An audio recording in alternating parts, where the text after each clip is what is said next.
যশোরের মনিরামপুরের হরিহরনগর ইউনিয়নের মধুপুর গ্রামের আশ্রয়ণ প্রকল্পের ২২টি ঘর। সাদা রঙের ঘরগুলোর মধ্যে ব্যতিক্রম উত্তর প্রান্তের ৬টি ঘর। ২ বছর আগে গোলাপি রঙের ঘরগুলোর বারান্দা ঘেরা হয়েছে গ্রিল দিয়ে, মেঝে মোড়ানো হয়েছে টাইলসে। ৩টি ঘরে লাগানো হয়েছে ১.৫ টনের ৩টি এসি। ঘরে রয়েছে মূল্যবান আসবাবপত্র, এমনকি উঠানটিও করা হয়েছে পাকা।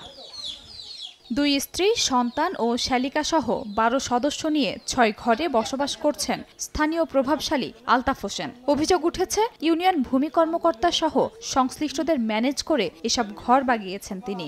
এরপর নিজেদের মতো করে সাজিয়েছেন। কথিত ভূমিহীন এ পরিবারের বিলাসী জীবনযাপন নিয়ে এলাকায় সমালোচনা চললেও তাদের দাবি, প্রকৃত ভূমিহীন হিসেবেই তারা ঘর পেয়েছেন। স্বচ্ছতা ফেরায় শখ পূরণ করেছেন মাত্র।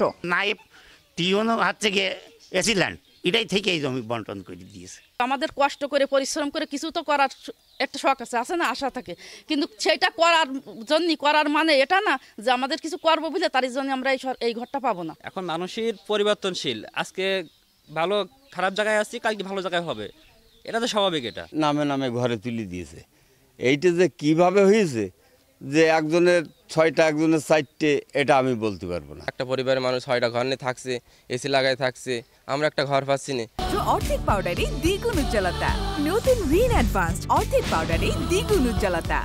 স্থানীয় ইউপি সদস্যের দাবি, ঘর বরাদ্দের সময় সরকারি কর্মকর্তারা কারো কথা শোনেননি। আর জেলা প্রশাসক বলছেন, বরাদ্দে অনিয়ম হয়েছে কিনা তা খতিয়ে দেখে সত্যতা পেলে নেওয়া হবে আইনগত ব্যবস্থা। যদি কোনো এখানে কোনো ব্যতিক্রম হয়ে থাকে বরাদ্দ পাওয়ার ক্ষেত্রে, তাহলে সেক্ষেত্রে আমরা এটা প্রচলিত যে আইন আছে, ব্যবস্থা আছে, আমি সেখানে সেইভাবে ব্যবস্থা গ্রহণ করব। ২০২১ সালে বরাদ্দ দেয়া ২ শতক জমির উপর নির্মিত আশ্রয়নের প্রতিটি ঘরে ২টি বেডরুম, একটি রান্নাঘর, একটি টয়লেট ও বারান্দা রয়েছে। প্রতিটি ঘর নির্মাণে সরকারের খরচ হয় ২,৮৪,০০০ টাকা।